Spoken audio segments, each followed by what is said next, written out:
This program fuses magic, suggestion, psychology, misdirection and showmanship.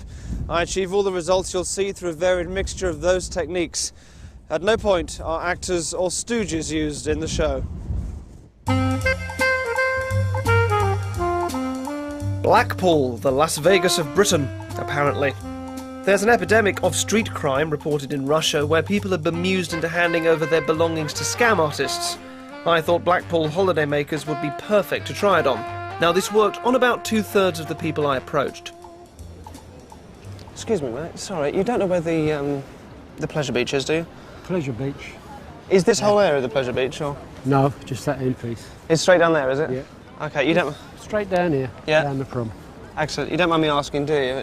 No, okay, you're happy to give that to me. Okay. Yeah, you're a holidaymaker. Absolutely, no, I don't know the area that well. Cheers, you haven't got the time, have you? No. Great. Can I just give you that? Can I just grab your wallet off you? Thanks. Can I just grab that from you? Thanks. Thank you ever so much. I'll take that. No, it's such a hot day, isn't it? All right, so straight down there, down the end and on the right. Yeah, that's right. All right, thank you very much. Just walk out there. All right, lovely. Thanks. Cheers. Thanks, mate. Thank you.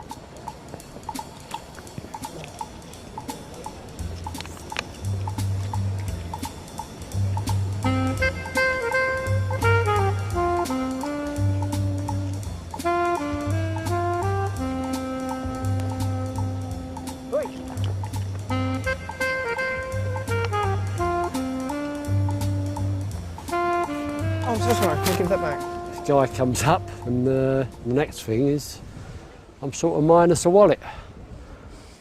You know what I mean? And then I'm thinking, thieving rat bag. Gonna slap him, you know what I mean? The wife's tried many times, but she never succeeded. Many things we misread as meaningful are quite ordinary coincidences. For example, it's not unlikely that occasionally someone will phone you after you've been thinking about them. But we give these things value to make sense of our lives.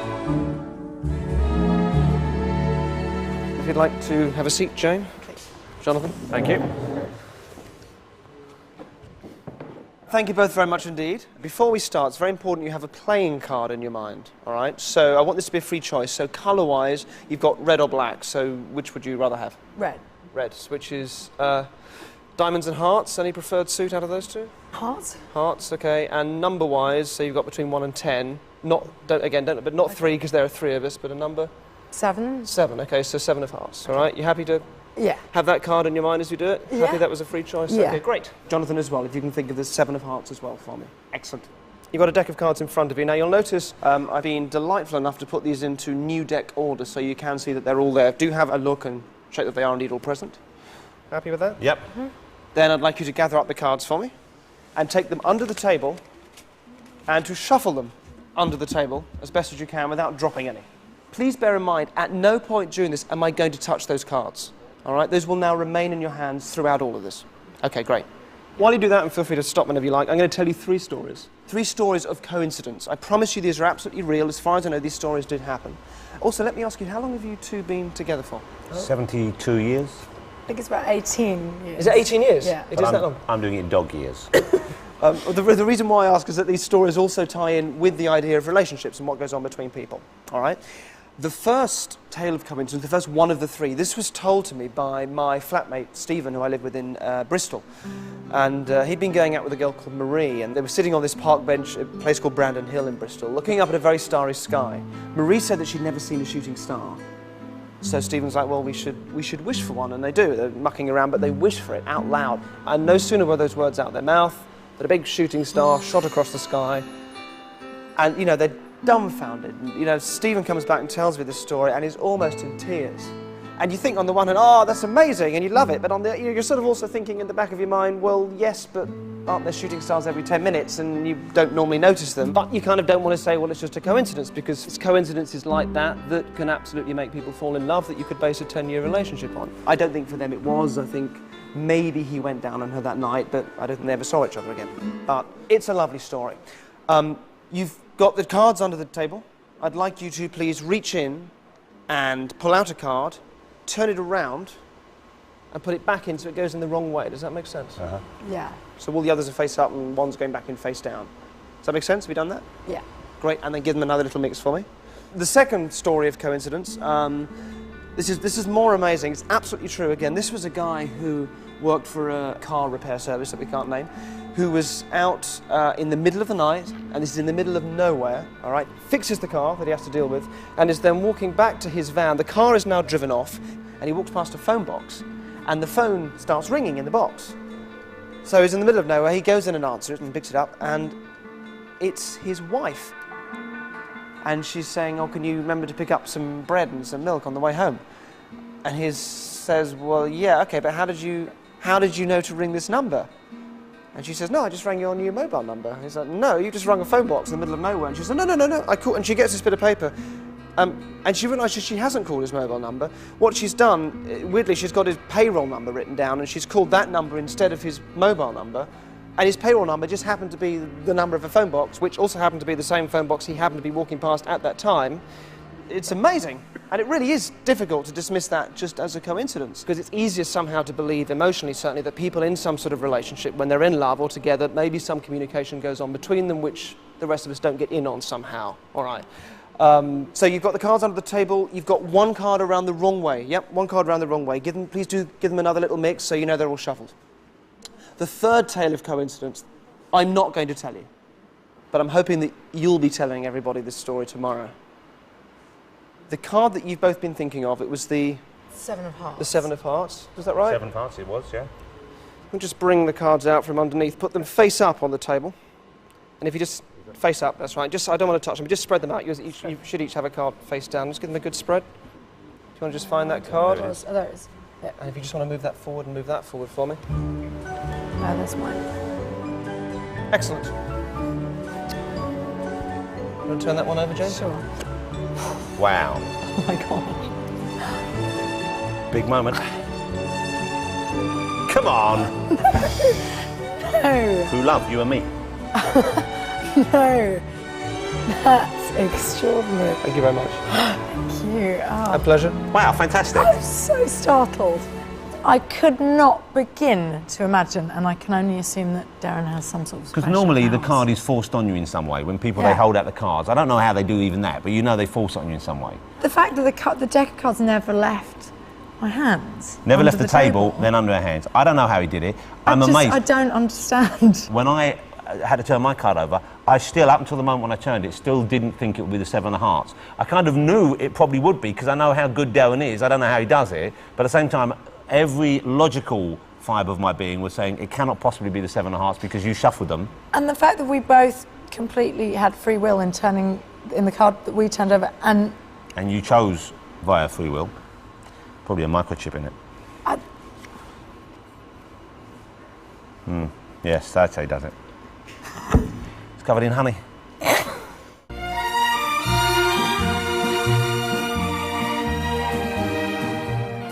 Oh, I remember I used to come here as a child, and it's still really shit, isn't it? Let's be honest.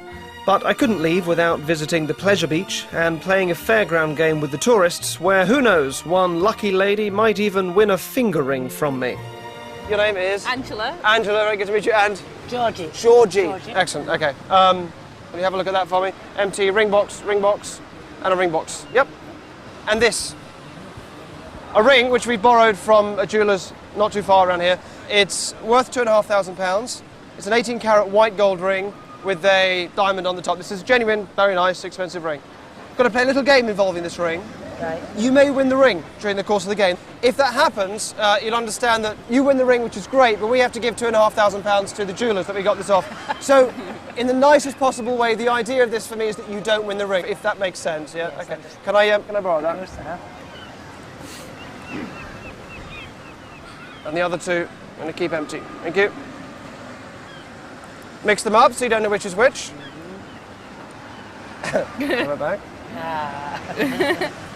All right. We just hold out a hand each, nice and flat. So put one there, and hang on. One there, and one here. Great. Okay. Now, if you put a hand out for me, one hand flat, I'm going to give you that, and one there. And one for me. All right, here's the game. You're going to get a maximum of 5 exchanges. I will count 1, 2, 3, 4, 5. Each time I count a number, you're allowed to exchange a couple of boxes. You don't have to, And it doesn't matter if one of you does all the exchanging and one of you doesn't do anything. There is a certain psychology to this. There are certain moves I expect you to make. So your task is to try and work against that, all right? So that one of you ends up with the ring. Obviously, the odds are sort of in your favour because there's 2 of you and only 1 of me. All right. So here we go. 1, your first move. Anyone going to swap? 2. Remember, you don't have to if you don't want, all right? 3. 4. And there's 1 more. 5.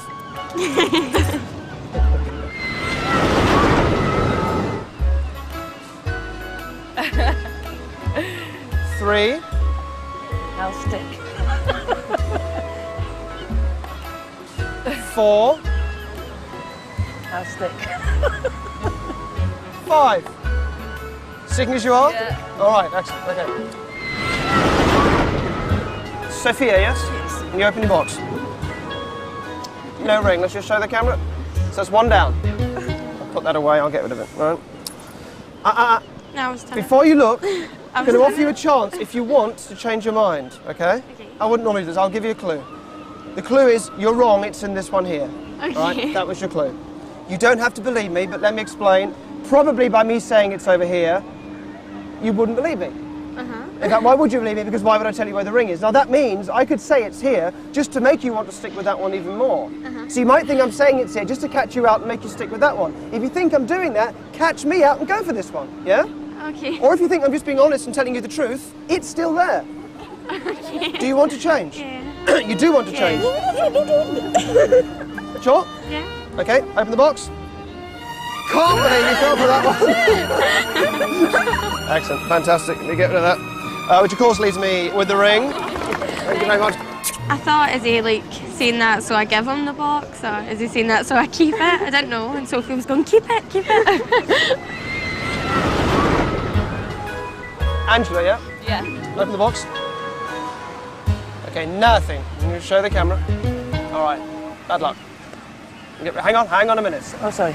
Just talk this through now. I'm going to give you a chance to change your mind. Let me just point out, aside from whatever games I'm playing, mathematically, you've got twice as much chance of winning if you change at this point. I'll explain why, all right? You've got a 1 in 3 chance of that being the ring, which means you've always got a 2/3 chance of being wrong. You've always got a 2/3 chance that it's one of the others, all right? So we know it's not that one. It actually means you've got a 2/3 chance of it being this one here. It is counterintuitive, but it is true. You're going to stick or are you going to change your mind? You're trying to change my mind. What do you want to do? I'll stick. You're going to stick? Yeah. Are you sure? Positive. Open the box. Obviously, I wouldn't have told you all that if I'd have wanted you to change. Excellent. Well done, You got well that? done. Great, okay. Thank you. Which, of course, Yes. means that I end up with the ring, but thank you so much. I was convinced I had it. It was the look on Derren's face. I was convinced I had the ring. The way he looked, as much to say, oh, what do I do now? I'm going to have to pay for this ring. She's got it. I'm pretty shocked because I was expecting some kind of trickery, but obviously he was just so confident in his own persuasive powers or knowledge of what we do based on what he said, so... Yeah, it was very cleverly done. Yeah. It was very cleverly done. Brilliant. Thoroughly enjoyed it. In the next part, we'll meet more confused holidaymakers and look at the lost art of table tipping. Those tables were definitely possessed.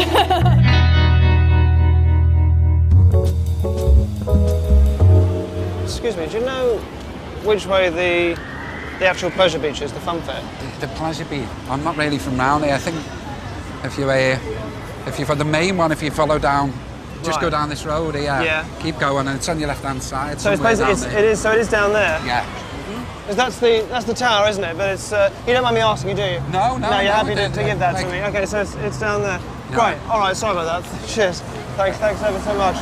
Yeah, great. So it's just down that way. Can you just grab that just for a second? Can I just grab your watch and then you've got a phone on you as well. That'd be terrific. Can I just grab your thanks. I'll take that off. Lovely. Cheers. I'll just grab your phone as well and your house keys. Thank you. Thank you very much. All right, so it's just literally just down there. Yeah.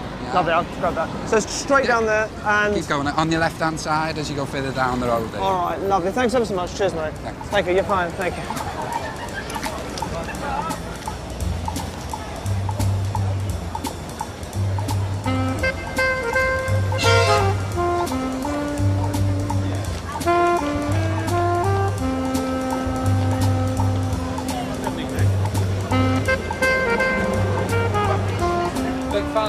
Oh, thank you very much. Oh, thank you, thank you. Sorry. It's difficult to explain because somehow it felt natural to give them to him. Oh, I'm sorry, did I? Until I got a few yards down the road, and then I started to think, what's happening here? Just hold that a second. Cheers. Great, I'll just grab the others back off you so I can keep them. Cheers. Thanks ever so much. Thank you. Cheers. I think you're heading that way, weren't you? Thanks ever so much. Cheers.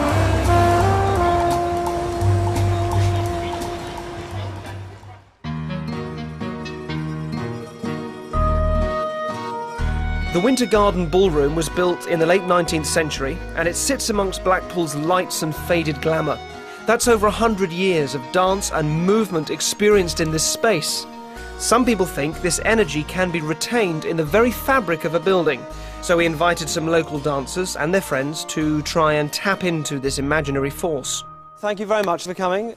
The reason why I've asked you here is I want you to experience something which dates back to around the time that this room was opened and was a precursor to the now more familiar Ouija board that I'm sure many of you will have heard of. It is a little startling, but I would ask you please to embrace it and to go with it and to find it fascinating rather than frightening. Now, let me grab this. Thank you. So, everybody just look at me. I'm going to choose a few of you for this. Let's have you. I want you just to check the table for me, that there's nothing strange about it. Feel free to lift it up and look around. Chap there as well. Can you come forward, please? Again, just do the same thing there. Just have a good look. Just check there aren't any wheels. Stand there too. Thank you. And let's have...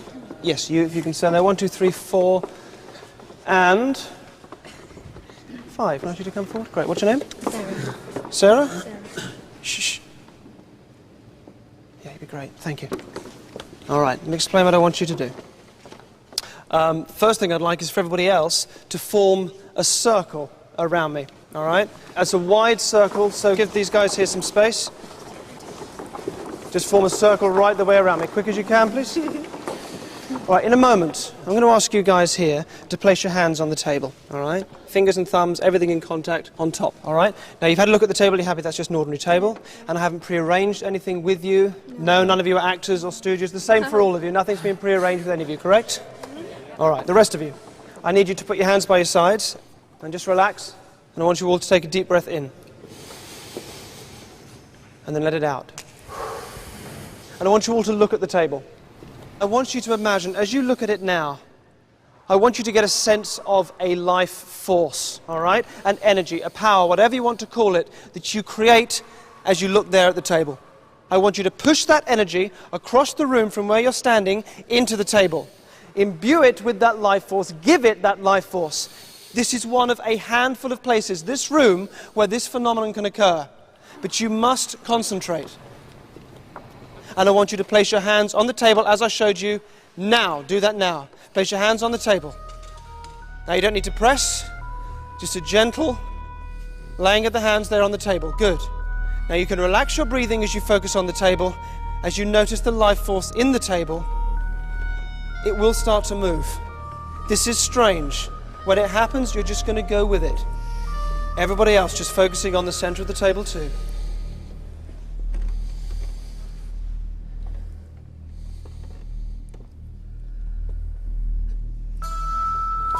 And you take, there it goes. Whatever you do, you don't push it, you just let it move, you let it do what it wants to do. Just keep with it, just keep following it. And absolutely feel that force in the table, which is separate from you. It's nothing to do with you, and you let that move, you let it go where it wants to. If it turns, you follow it.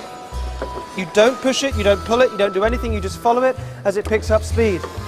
And all the rest of you concentrating, watching and building up that energy in that table. This table, this apparently inanimate thing bursting with life. Let's just break the circle here. I'm going to take you, I'm going to put you right here, all right? I want you to call that table as if you were calling a child. You're just going to say to it, I'm here. Just keep saying it as if you were calling a child. I'm here. Over and over again, and the table will come. I'm here. Keep it going, Lindsay. I'm here. Let it find you. Think of it like a child. I'm here. Talk to it like a child. I'm here. Now over here, opposite side. Stand back, take a gap. What's your name? Chris. All right, Chris, just call it to you. I'm here. Call it. I'm here. Say, I'm here. Call it. I'm here. Like you're talking to a child. Here it comes. I'm here. I'm here. Just going to let it rest. Now tell it to stop. Stop. Okay, you can let go for me. Oh, God. You all right? Yeah. Wow. Let me just verify before we go any further. None of you were pushing, correct? No.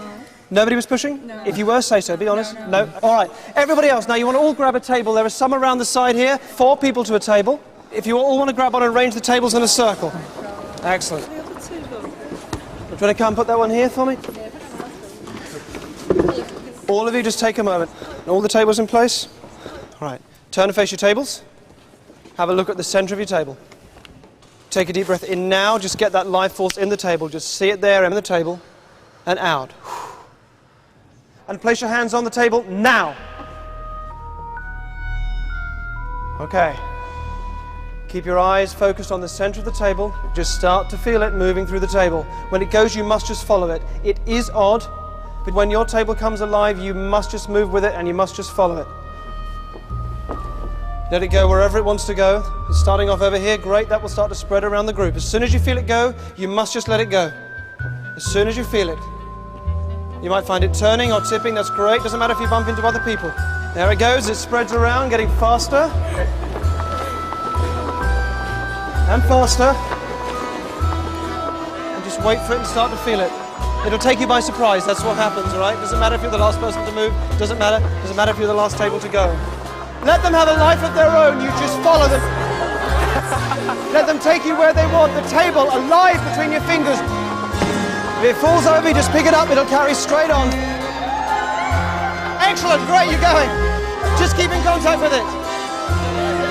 As the energy builds, and builds, and takes you wherever the table wants to go, that energy builds, and then suddenly disappears. And the tables will come to a stop. As soon as it stops, move away from the table. To move away from the table, stand back. And then give yourselves a huge round of applause. That was fantastic. Those tables were definitely possessed. That's the only way you can describe it. 1 minute they were dead, the next minute they were off. When Derren was doing it with like the people in the middle and we were looking at the table, it's like, oh yeah, them people can do it. You know, he just chose them out, but then we all did it. It was phenomenal. Actually, our fingers were just touching the tables, and then all of a sudden it just started to move. We went, whoa. Wherever the table went, we were just being pulled with it. Oh, I've never felt anything like it. It was really bizarre. I could feel my whole body shaking. It was an indescribable feeling. I was like, ah! Do you know which way the pleasure beach is? Is it down that end? It's down that way. It's right down that way. The very end. So is it? Sorry, can you grab that for a second? Can I grab your wallet or something off you? You got a wallet on you? No. Oh, keys? Nothing. Okay. So it's literally just down that end, and it's the big Ferris wheel, isn't it? It's just down there. Just follow it straight. So you just keep it. All right. Walk all the way to the bottom. All right. You'll see it be all lit up. All right. Cheers. Thank you.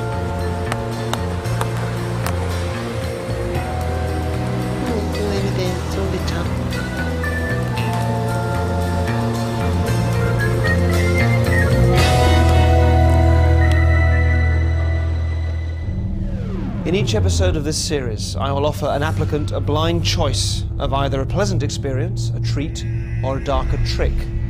They won't know which one they've chosen, and they may not know how or when it will happen to them. All the applicants responded to advertisements. These are the 6 people that I've selected. They just don't know it yet. Welcome to Trick or Treat.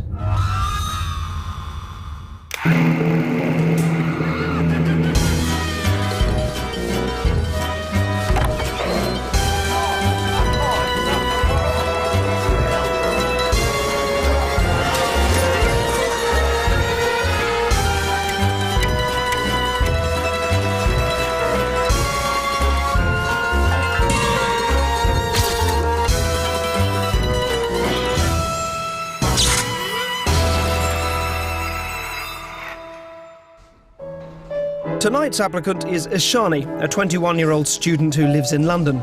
We had her friend invite her to a restaurant in Notting Hill, and we filled the place with extras and hidden cameras. Can I have the squash soup, please? Squash soup?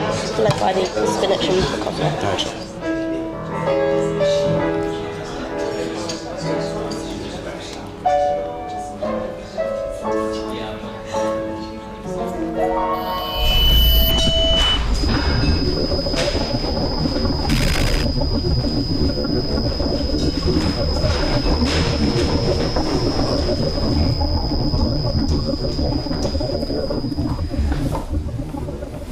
Hello, Shani. Hi. Hello. So you've applied to be part of the show, Yes. and I'd like to say we'd love to use you. Okay. Okay. What happens to you depends largely upon your choice of one of these two cards. All right? Okay. Now, one of them says trick. Okay. All right? And one of them says treat. Okay. All right? If you pick the treat card, then what happens to you will be something lovely, be something very nice. If you pick the trick card, it won't be. It'll be something that is unpleasant and could be quite dark. Right. Would you like to play? Yes. You would? Excellent. So, I need you to sign your contract, which kind of allows us to do anything we like with you. Okay. So we take that, have a little read through it, and if you can just sign your name at the bottom for me, that would be great.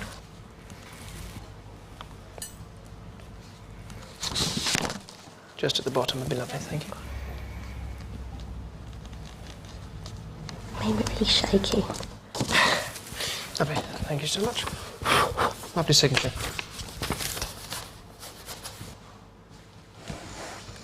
Okay, so we'll mix these up. I'll ask you to select either one, and you'll do that just by placing your finger on top of either one. So if you could choose one for me.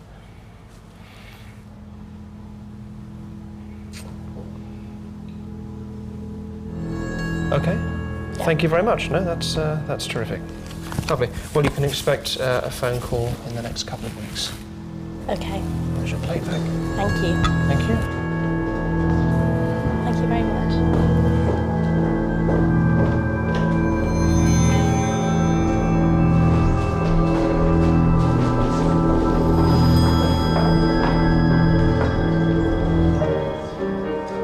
I'll let you know later whether she's picked a trick or a treat.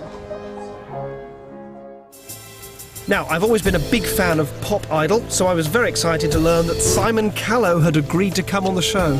So it's never been here before? No. Me neither. No.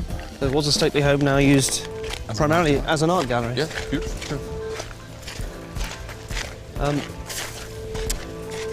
When we go in, what I've done, I paint portraits, and we've put some of mine up in a room. We'll have a cursory look at them, and then we'll sit down and get into the thing that I'd like to do with you.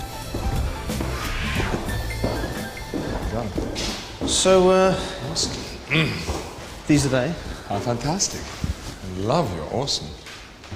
Thank you very much. Yes, of course. Yes, of course. Yes, indeed. You just had a new one out? My friend? Of course, yes. And your good self over there. Very nice. A younger, more beardy incarnation. Actually, don't look at it too much for now. Right. I've got a reason. If you take a seat for me. Yes. Yeah. One of the reasons why I like painting these things is because I'm interested in, I suppose, in how much we pick up from people's faces and how much we read, in particular from the eyes. Yes.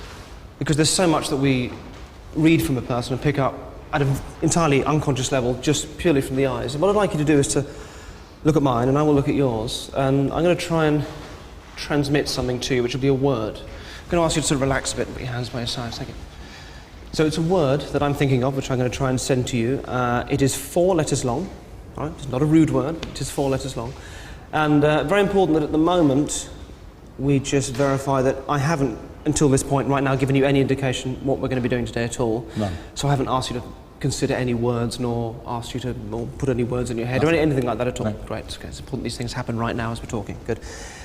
So if I asked you what the word is that I'm thinking of, it would be impossible for you to know right now unless you just guessed, all right? Yeah. But rather than you thinking it is impossible, What I'd like you to do, Simon, is to sort of just imagine, just sort of almost sort of play the role that you did know, as if it was something easy, as if you had the ability to read my mind, so it becomes an easy thing for you, like a game that we're playing. So if I told you, for example, that I'm sending you the first letter now, that I'm concentrating on the first letter of this 4-letter word, and instead of thinking that sounds impossible, you just go for whatever letter feels right, as if you just know the first letter. So the first letter is, what is that? R. R, very good, exactly. So that's just an easy thing, just comes to your mind without you having to worry about it. So now just start to turn that in your mind into a word. You've got the first letter, and there could be various 4-letter words beginning with R. What's the second letter of that 4-letter word? A. No, it's not. Okay, just take a second. Do keep your eyes open, but just reconsider that. So after the second letter of the word, it's not an A. I think it was just perhaps a little quick off the mark. What's the second letter? O. O, very good. Excellent. So you've got R and O. Now there are various options, various 4-letter words beginning with R and O, but what is sticking in your mind at the moment? It has nothing to do with the environment we're in, by the way. Not that I can think of anything that might be influenced by the environment. Not that you'd be aware of at a conscious level. What's you the want word? to say the word? Yes. Road. Road. R-O-A-D. Yes. As in a street, a road, Exactly. yes? Not Yes. R-O-D-E, R-O-A-D. No, R-O-A-D. R-O-A-D. Now, that word, as far as you're concerned, just popped into your mind as I was talking to you? Yes. Nothing you'd considered before? No. Okay. And are you aware of anything since we've met that might have influenced you? Just come and have another look at the painting with me, but nothing you're aware of that could have influenced you to choose that word? No. Felt entirely fair and free? Yes. Okay. I didn't give you much of a chance to look at this earlier on, and I had my reasons for it. If you just come in a little bit closer, I don't know if you can see anything at all strange about it. Can you see just in the eye there? No, I can't without my glasses. Put your glasses on. Can you read it? I can. R-O-A-D. Road, it says. R-O-A-D. It is painted in the picture. That's extraordinary. That's amazing.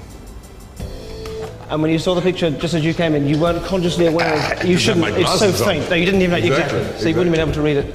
Had a and that really is something... It's not... You can see it's not stuck on. That is... Oh, fantastic. You proved a delightful and responsive subject. Thank you, Simon. Thank you very much indeed. I had a word starting with R. It was actually the word raft. And then it sort of morphed in my mind into a road.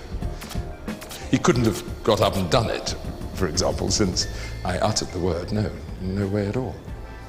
It's what it is. It's there, clearly written in my right pupil.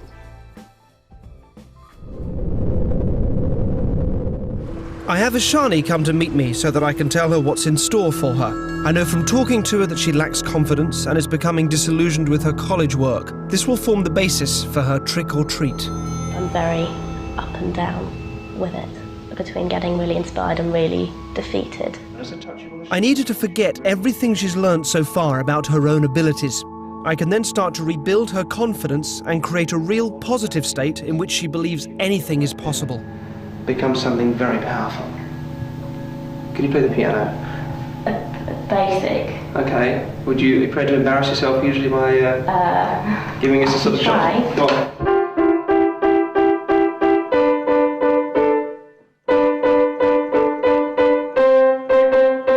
Excellent, excellent. Very good. Take a seat. So 1 week from now, you are going to be giving a concert, a piano recital at Wigmore Hall in London. But that is the last time you're going to play the piano between now and then, all right? Forget the piano, forget playing the piano, and just focus on the things that I tell you. I have her listen to the piece of music that she'll have to play, and I'm teaching Ashani using 6 or 7 different levels of unconscious learning. So the music becomes something that you feel inside of your limbs, inside your head, along your arms. We continue to monitor Ashani to ensure she's doing the exercises I set her. 1 week from now, she'll have to play at Wigmore Hall, the famous chamber music venue. I'm really looking forward to it, but the kind of thinking part of me would really like to know what's going on. There seems to be something missing.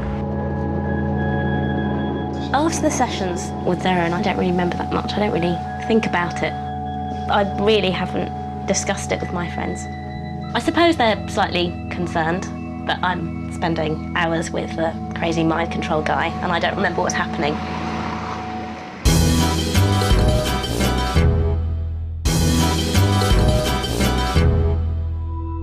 Ishani has returned for her final session with me. In 3 days' time, she will have to play a piece of music at Wigmore Hall. So each line and each space corresponds to a note on the keyboard, all right? And forgive me if you... I start with a rudimentary introduction as to how the notes on the manuscript paper relate to the keys on a piano. E, I'm going to go F on that. You take a mental photograph of each page. Throughout the session, I continue to use a variety of subliminal techniques to develop her skills. It's just about forgetting everything and forgetting playing the piano and just allowing yourself, just focusing on that area around your finger, storing and archiving. Imagine yourself on stage with the advantages of a slowed down sense of time. So your own internal process is working so much quicker than the outside. You can believe that it's hopeless and that you haven't got a clue how to play a note. You can believe that if you like, or you can make the choice to allow what's lost in the music that you're creating. More of Ishani later. We go to Gallagher's Steakhouse in New York. It was one of the first Prohibition-era speakeasies for the gamblers and stars of Broadway. Tonight, diners have been told that there is a camera crew documenting the abilities of one of the waiters who claims to be psychic and handsome. Hi there, how are you guys doing? You ready to order? Yeah. Yes. Okay, don't tell me what you want, I'm going to try and do that for you. Oh. All right? Okay. So, first of all, I'm going to put you both down, I think, for the same starter. And I think that's going to be the soup. Yeah? Yeah. The main course, I think you're going to go for a lighter option. I don't think there's actually vegetarian there, but I'd put you down, I think, for the salmon. Yes. I'm going to put you down for the steak. Yeah, of which there's more than one. We'll go for the... Got to do better than that. Hanger steak. You got it. How'd you like that, medium rare? You got it. Desserts, again, lighter for you. So cheesecake for you. And so I go for the custard or the sorbet. I'm going to go for the custard for you, am I right? Yes. Excellent. Good, well, thank you. Well, if you don't mind, I'll take this a little bit further. I think you both see yourselves as highly dynamic and charged people, and people that seem to sort of circle the world in a different orbit from the rest of us, and they tend to make otherworldly connections with each other. So I'd imagine one of the things that brought you together would be the fact that you'd be the same star sign. Is that correct? Yeah? Now, it's bullshit, and I don't believe in that, but Pisces, Aries? Aries, Pisces, one of the two? Yeah? Aries, great, okay. Think of something I really couldn't know. Do you have a pet? Used to. Used to? Okay, what type of pet? A dog. A dog, okay. Can you remember his name? Or her name? Great, okay, just say the name yourself. In fact, just pick a letter somewhere in the middle of the name. All right, I'll just try it with a letter somewhere in the middle of the name. You just look at me and think it's an L. Is that an L? Yeah. Yeah? Great, okay, and just say it yourself. This is a dog you used to have. Died a few years ago? No. No, you've given him to somebody else. Okay, all right, Riley? Riley? Again? Riley, okay, excellent. And is James proud of you? Yeah. Yeah, your father? Yeah. You see, what you've learned from him, you've learned a real, a kind of a dislike of authority, dislike of being told kind of what to do, constantly you have trouble paying your car speeding fines, speeding tickets. It was like a parking ticket. Do you get into trouble for it? No. No, I can see you not paying parking tickets and getting into trouble for that. When you were young, you did something with your sister. You cut or damaged or something your sister. Was it with a razor? Yes. Good, you should call your sister more often. Elizabeth? Yes. Yeah. Oh my God. You should call her. She'll visit more often if you talk to her more. Enjoy your meal. I'll go get you food. Thank you. The thing is, I didn't pay a ticket, and I lost my license. I don't know if you meant that.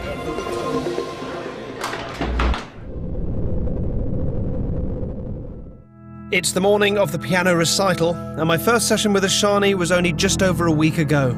She still isn't sure whether she chose a trick or a treat. Can you play the piano? Basic. You are going to be giving a concert, a piano recital. But that is the last time you're going to play the piano between now and then. Do you know what card you picked? Do I know what card I picked? I think I picked treat. I think it feels like a treat so far. If I don't completely go with it, then I know there's even less chance that it's going to work. Yeah. No, it will be fine. It has to be.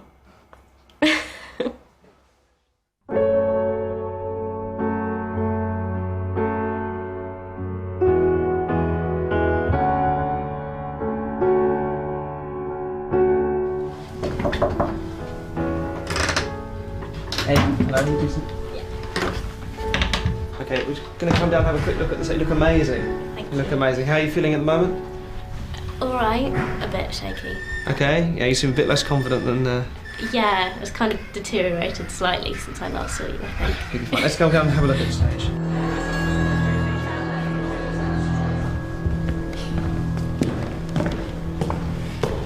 This is a piano. Have a seat. Just get comfy. No playing. So, just so you know, just to give you a starting point, the first notes of the piece are this C here and this C here. Okay? Mm-hmm. And we need to let the audience in because people are already here. They're sort of mingling around in the foyer. Okay.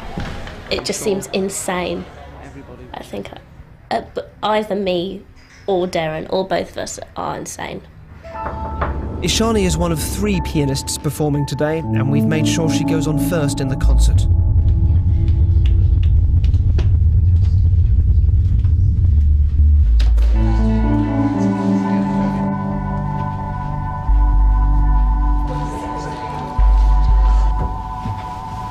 How are you doing? Not great. Oh, really? Mm-hmm. Okay, we'll just take some time to relax a bit. A healthy lunchtime audience. I think I can do it. Pardon? I just don't want to do it. Genuinely.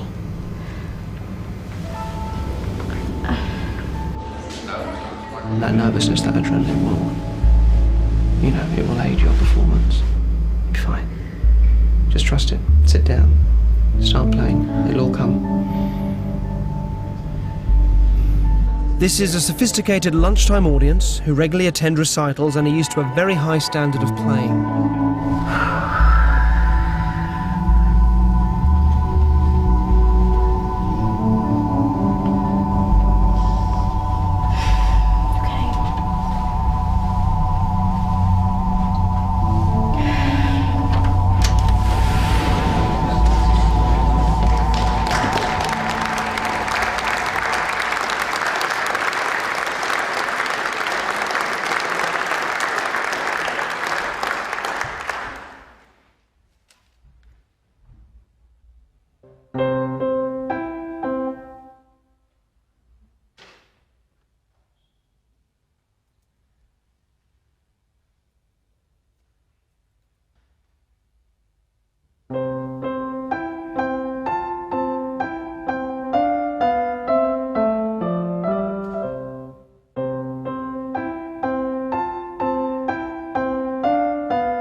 Oh, wow.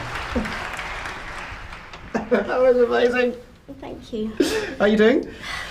I'm really, really shaky. Come on, let's go and have a drink. Was that the first time she'd ever played a piano? Very impressed. She must have a lot of concentration. She also must be very bright, I would guess. Simply amazing. I mean, you can't believe that, really. I mean, the good questions asked about that, I should think. Oops. You look like you'd played the piano all your life. Yeah, it was really strange. I was terrified, but I just really got into it, and it was really fun. It was great. Thank you. Thank you. And it just felt natural and normal when you were doing it, or were you like, what the hell are my fingers doing? Or no, it felt like I'd played before. It felt like you'd played a million times before. Yeah. Excellent. Well, cheers. Thank you. Cheers. You did play amazingly, and the real reason why you played amazingly tonight is that you have actually played all your life. You've been playing since you were tiny. You've played all your life, and you are a very good pianist. The reason why I did this was because when I first spoke to you about playing the piano, you told me that you were sort of a little jaded by it, that when you were 7, you were able to play, and it was something exciting and powerful. Yeah, take a drink. Something exciting and powerful and positive, and that as you'd grown up, it'd sort of become something you'd kind of lost that excitement and lost that connection with. I'm very up and down with it, between getting really inspired and really defeated. All the practice that I've taken you through wasn't really to teach you how to play the piano in a week. It was to do the opposite of that. It was to undo all the teaching that you had and to make you forget how to play the piano. Forget the piano. Forgetting everything, letting go. You haven't got a clue how to play a note. Forgetting playing the piano. It's not about that. And when you weren't with me, I always made sure you were unaware of what I'd been doing. After the sessions with Derren, I don't really remember that much. I don't really think about it. From now on, every time you sit down in front of a piano and start playing, your mind will take you back to this day. Okay. And reconnect you with excitement that you had when you were 7 that you'd lost as you were growing up. Okay. And that was your real treat. Okay. But thank you so much for trusting me and going with it and going out there and doing it, because I know in your head you'd never played before, and that was so brave of you, and you're fantastic. Thank you so much. Thank you. Thank you so much. So proud of you. Thank you. You've got amazing talent. Thank you. Since the concert, I've been very, very, very excited, just beaming all the time.